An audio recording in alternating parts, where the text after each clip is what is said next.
आज नारे लगाए हैं बुरखे वालियों ने, मोदी साहब हमारा ईमान है, हम जिंदा कौम हैं। ना आपका ईमान है ना आप जिंदा हैं, आप पूरी दुनिया के ऊपर बोझ हैं।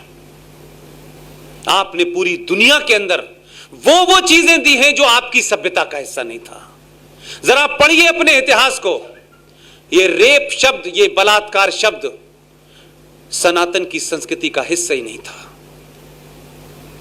हम तो मजबूर कि जो लोग घोड़े पे चढ़ के आ रहे थे मंगोलिया से लेकर के और पूरे उज्बेकिस्तान से, हमारी औरतों ने घूंघट इसलिए नहीं किया कि घूंघट की कोई प्रथा थी। तुम्हारी वैशी आंखों से बचने के लिए हिंदू औरतों ने घूंघट रखना शुरू कर दिया। तुम हमको बताते हो कि हम कौन लोग हैं। तुम उस घूंघट का मजाक उड़ाते हो और कुछ तथाकथित इस देश में नियो लिबरल पैदा हो गए हैं। हमारे यहां घूंघट की संस्कृति नहीं थी, क्योंकि कभी बलात्कार शब्द सोचा नहीं था हमने। क्योंकि आपकी किताब यह कहती है, आपकी हदीस यह कहती है कि जंग में जीते हुए सामान की बराबर की लूटपाट होगी, जंग में जीती हुई औरतों का भी बराबर का हिस्सा होगा। हमारे यहां नहीं है। हमने किसी की धरती पे 5000 साल का रिकॉर्ड उठा के देख लीजिए, हमने किसी की धरती पे हमला नहीं किया, किसी की जमीन नहीं ली हमने। हम जाने अनजाने भले ही सनातन न हो, हम भूल गए हो, शायद वो बोध ना रहा हो, लेकिन हमारे सेल्फ कॉन्शियस में कहीं वो जिंदा है। आपने तो हमारा एक फौजी पकड़ लिया था, एक को बेईमानी से पकड़ा हुआ है, वो जिसको पूरा देश देखा, अभिनंदन। जिसको पकड़ लिया था पूरे पाकिस्तान के अखबार पढ़िए, आपने अखबार नहीं पढ़े। बड़े बड़े लोगों ने यह आइडिया दिया कि जब उसे पकड़ ही लिया था तो इस पे तो बार्गेनिंग करनी चाहिए थी। उन जाहिलों को नहीं पता, या पता है तो जानना नहीं चाहते। हमने 71 में 93,000 पाकिस्तानी फौजियों को ऑफिशियली सरेंडर कराया था। 2 महीने तक पूरी इज्जत के साथ रखा और किसी का नाखून नहीं काटा और इज्जत के साथ वापस भेज दिया था। हमारे अनकॉन्शियस में आज भी सनातन जिंदा है। और तुम कहते हो कि हमारी किताब यह कहती है कि किसी एक आदमी का कत्ल पूरी इंसानियत का कत्ल है। कितना प्यारा विज्ञापन का स्लोगन है ये। एक फौजी भारत का जो भारत के लिए लड़ रहा था, पाकिस्तान का फौजी भी पाकिस्तान के लिए लड़ता है, उससे कोई इंडिविजुअल झगड़ा नहीं होता किसी का। वो गलती से रह गया, उसने बहुत मिन्नतें की। मेरे बुजुर्ग बाप हैं, तुम यातना दे सकते हो मुझे, लेकिन मेरे साथ ऐसा मत करो। उस जिंदा फौजी की आंखें निकाल ली, गुर्दे निकाल लिए, उसके शरीर का हर अंग निकाल लिया और भारत को टेलीफोन करके डीजीएमओ को कहा कि आपका एक फौजी हमारे यहां है, उसे ले जाइए। उस फौजी का नाम था सौरभ कालिया, जिसके फादर ढंग से बोल नहीं पाते, अपना मेंटल बैलेंस खो बैठे। तुम बताते हो इस्लाम की शिक्षा। हमने तो उस दौर में हम कुछ भी कर देते तो कुछ नहीं होता। हमारा आज भी चरित्र वही है और तुम्हारा चरित्र वो है जो 1400 साल पहले तुमने मोहम्मद के दामाद को मारा था, धोखे से मारा था, सजदे में मारा था। तुम्हारा कोई ईमान नहीं है। तुम दुनिया के अंदर इसको बस सूरत करने आए हो। कई सारे कंफ्यूजन है। इस्लामिक आर्किटेक्चर, पूरे इतिहास में ये इस्लामिक आर्किटेक्चर नाम की कोई चीज ही नहीं है। कहां है इस्लामिक आर्किटेक्चर? कहां है मुझे बताएं पूरी दुनिया में। लेकिन हमारे बहुत सारे लोग नए नए ज्ञानी जो हैं वो कहते हैं इस्लामिक आर्किटेक्चर है ये। कौन? लाल किला, कुतुब मीनार, ताजमहल किसने बनाया? क्योंकि आपके यहां नरेटिव गलत क्रिएट किया गया ताकि आपको अपनी संस्कृति का बोध ना हो और आप ऐसे ही रहें जैसे 70 साल में थे और अगले 70 साल के बाद आप इस लायक भी नहीं होते। ये तो ऊपर वाले का और गुजरातियों का धन्यवाद करो कि 1947 की गलती का प्रायश्चित जल्दी कर लिया इन्होंने। नहीं तो 1947 में जैसे लोग ये भेज रहे थे तो सत्यानाश हो जाता। एक गाल पे दे दो तो दूसरा गाल खोल दो और ये कर दो और वो कर दो।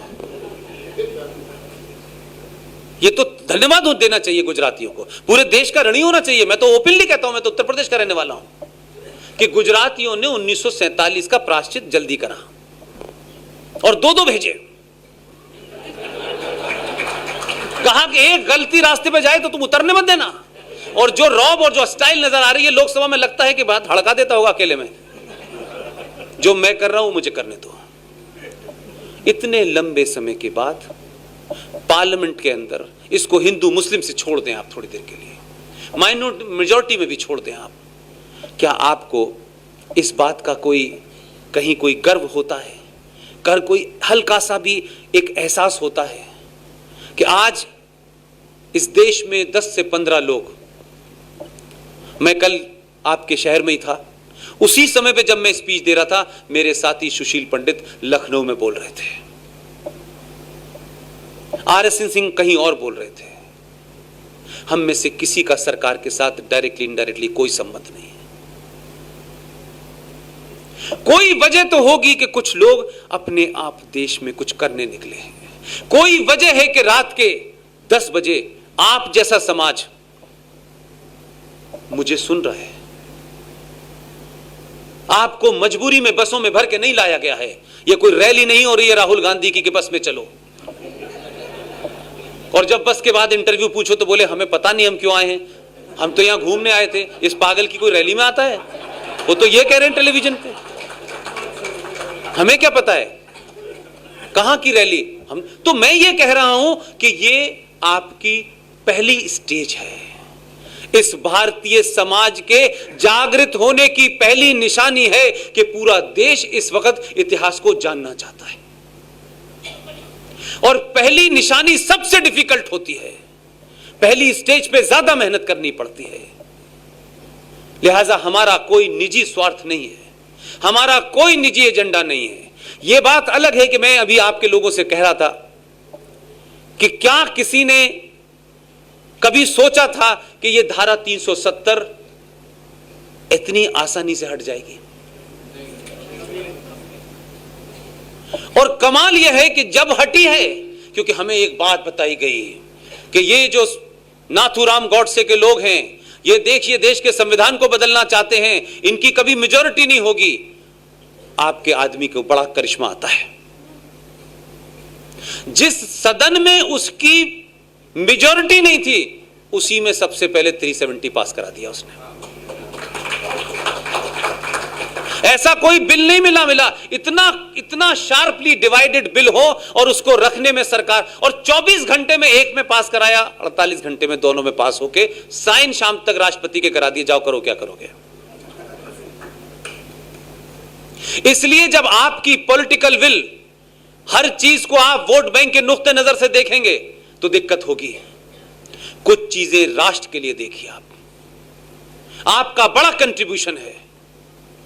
देश माने न माने, जो हम 15-20 लोग हैं उसको पूरी ईमानदारी से कहते हैं। इसी समाज के लोग पूरी दुनिया में फैले हुए हैं। मैं आपको बात इसलिए कह रहा हूं कि मैं भी एक जगह इस्तीफा देके आया हूं, लेकिन रात के 2-2 बजे तक, 4-4 बजे तक किसी महिला की उम्र 80 साल है, कोई 42 साल की है, कोई 90 साल के कैलिफोर्निया में रह रहे हैं, बात करते करते आधे घंटे तक रोते रहते हैं और मुझे सुनना पड़ता है। जो लोग संपन्न हो गए, इस्टेब्लिश हो गए, उनको जिंदगी में अब कुछ नहीं चाहिए।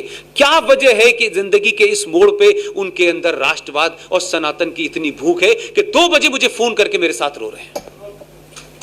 कोई वजह होगी, कोई कॉर्ड जो है, जो हजारों साल से वो चुप थे, दादा परदादा के डर में, नौकरी के डर में, अपने बिजनेस के डर में, आज वो सब कुछ खोने के लिए तैयार हैं, लेकिन राष्ट्र चाहते हैं। यह आसान काम नहीं होता।